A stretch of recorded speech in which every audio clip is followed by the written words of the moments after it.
What's up, guys? We still here. Yeah, this is part 2, man. My bike has come in just a little bit of something. Guys, you know, I am a POWERVISION guy, man. All my bikes have POWERVISION except for one. And the new bike had THUNDERMAX, and we had to run THUNDERMAX because it was the only thing out. But now, we've been able to put POWERVISION on the bike, and I want you guys to see the difference. Now, POWERVISION is not available everywhere, and not everybody's tuning with it right now. So for me to tell you guys to jump out and get it right now, kind of be like teasing you guys. So I just want you to see what POWERVISION did on my bike, and I'm gonna explain myself what I get the feeling of now that I'm running POWERVISION instead of THUNDERMAX. No shade against THUNDERMAX because THUNDERMAX is still a good tuner. More capability for me with POWERVISION. I can run 2 tunes, 3 tunes, 20 tunes if I want to, and it's the ease of use for me. Remember, guys, we run E85. So I'm E85 and I have 93 pump gas because that's what we use. Now all our gas is out of the pumps. So our E85 is straight from a pump. Pull up to the gas station and get it, and so is our 93. And that's what we're gonna show you today on the Dyno. Yeah, remember, guys, I told you, I'm not in it for the horsepower numbers. I'm in it for the reliability and the drivability of these bikes. And I think that's what you guys are looking for as well. So let's get back in here with George, have him show us what this bike can do. All right, my 2 babies are here. Woo, that green, man, when that light hits, Jesus. About to do a few things to the Road King. Nothing to make it, no more horsepower, guys. We're good on horsepower here. Little maintenance, little touch-ups, little things that make it ride a little bit smoother. I might get into detail on that a little bit later. But this one is the star of maybe, all right, I guess we could do the video on this one first. This is the star of the show today. 135 RR right here. That's what I'm gonna start calling this bike. My 135 RR.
Go see what time it is.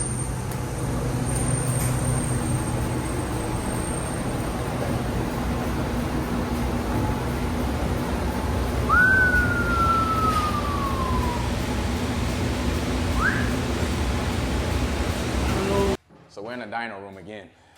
Another bike on the dyno though. That's mine. That's my baby up there on the dyno. Guys, like I said again, I'm super impressed with the Gen 2 MH, man. And if you don't know where to bring your bike to by now, well, trust me, okay? Just trust me. 135. This is a 135 RR, guys.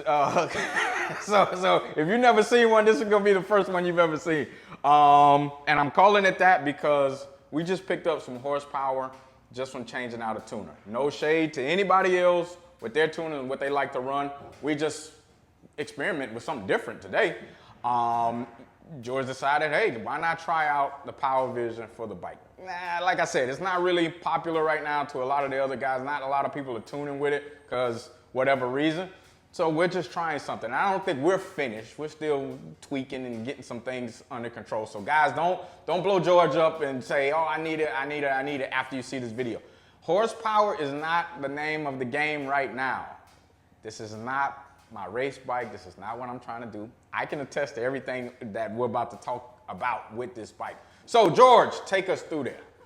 Not much. So it's a 135 that we built probably like, I don't know, like 6 months now, maybe longer. 6 months. All right, it's got a 2-in-1 Outlaw, 550 lift camshaft, a no loss air cleaner. What did the bike make before? I forgot. 170. It made 170. And 160 on the torque side. And 160 on the torque. So we changed tuners. Now we're POWERVISION. We tuned it on 93 and we saw some gains, which was? Do you want me to tell them or you want to show them, man? I think we should just show them. Yeah, show them, yeah. All right, so we got the numbers up on the dyno. I'm going to clue you in real quick. Show us what we got, George. So we have 182, 166, and that's on that's on 93. 93 pump fuel. Yes. Nothing crazy. Nope. And then, yeah, right. And then 184, 170, that's on E85. Now look at the graph, guys. Look where it carries. It just holds it.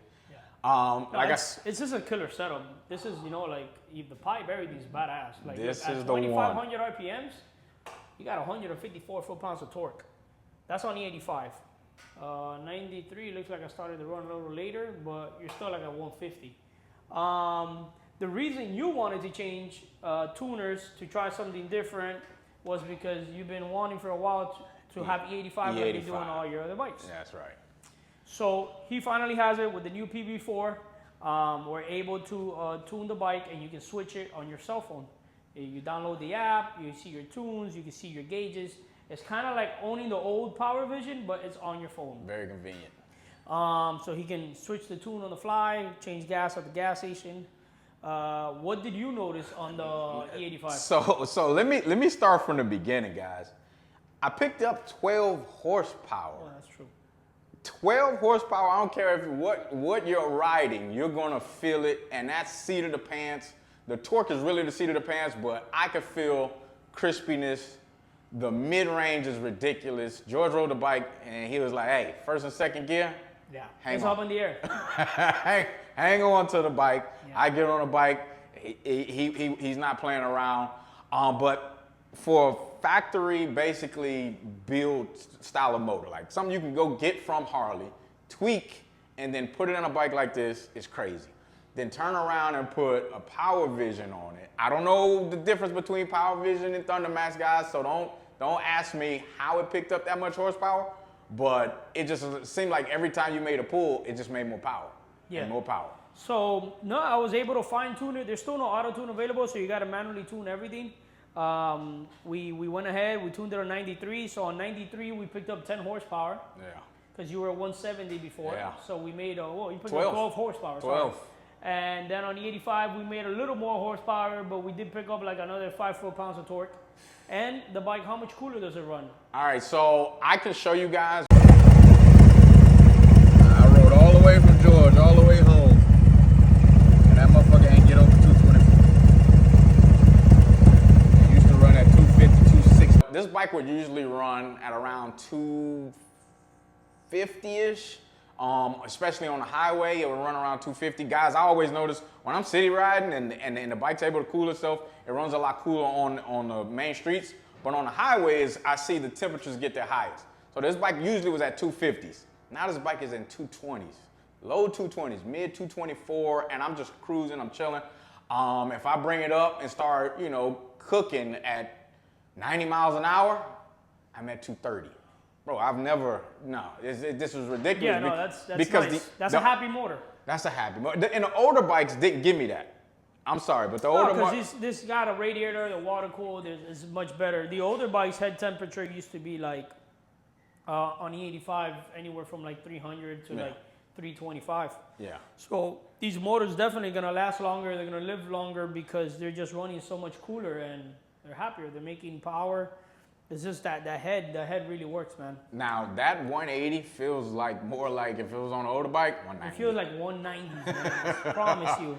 Yeah. This bike, the way it rips is impressive. It's impressive. Like, with this 180 horsepower bike, if you have like a Gen 1 that makes like 195, he's gonna catch hell. Yeah. He's gonna catch hell with you. So guys, again, I didn't come for horsepower. I came for, look, the temperatures. That's why I went E85. I know E85 did a lot of that work, but I think. So how long have you been running E85 now? Oh, I guess that's for the last 3 weeks. But no, overall, in all your motorcycles. Overall, remember, so since the Snake Venom, since Bipolar, I got that bike in 2021. I think I gave it 1,000 miles, and then it was on E85. So we're talking almost 5 years now that we're on E85, and no issues. I'm not going back. I hate putting 93 pump fuel in, but it is what it is. When you have to do it, you have to do it. But the bike still runs super impressive. Good, because, you know, one thing is hearing it from the mechanic and tuner, and then the other thing is hearing it from a consumer like you. Yeah. And a lot of people are skeptical about E85, and that's fine, but we want to share with you our experience and what have we been able to do with it. Now, the last big motor, that was on 93 pump gas. The bike that we just saw, that Whiskey Neat, that was on pump gas, and it still made the power. Like I said, we're not chasing the power. We're chasing everything else, and we've really been able to get it. So, guys, if you want one of these 135s, hit George up.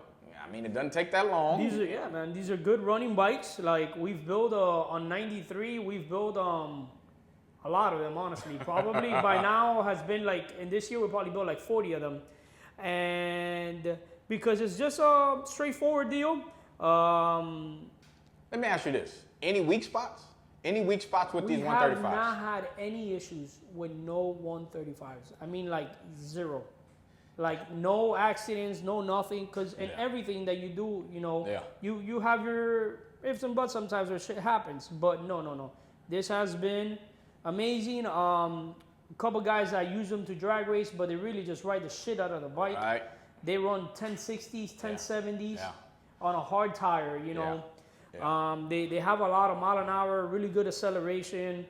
Very, like, you know, it's a nice motor that you just cruising, you hit it, boom, it goes. And then you can bring it right back down to, you know, legal standards and cruise the bike wherever you want to go, man. Like I said, the last couple of weeks, I've been really trying to beat on this bike and find a weak spot. There's nothing, not even the clutch. I don't even have anything really Dude, crazy. Not even transmissions. Not even transmission, man. And that's 180, almost 185 horsepower bike, man. Yeah, no, not even. I have not done a transmission because of failure on a Gen 2 bike.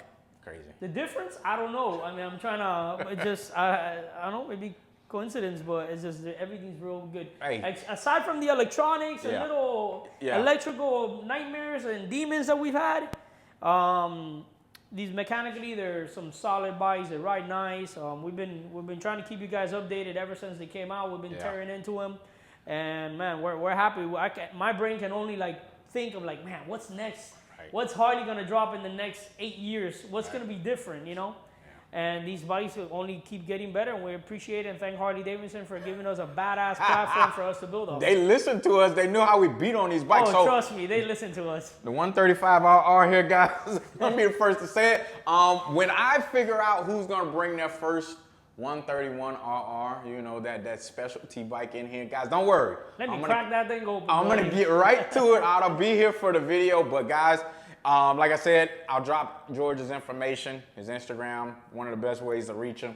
Come get yourself one of these 135. You want a 280 horsepower bike on anybody's dyno, I can promise you. Yeah. Now, I don't care if it's SAE, STD, or whatever other issues you got. Run your ass over. It's fast, man. All right, guys, I appreciate you for watching. Join and subscribe. Until the next time. Thank you. Peace.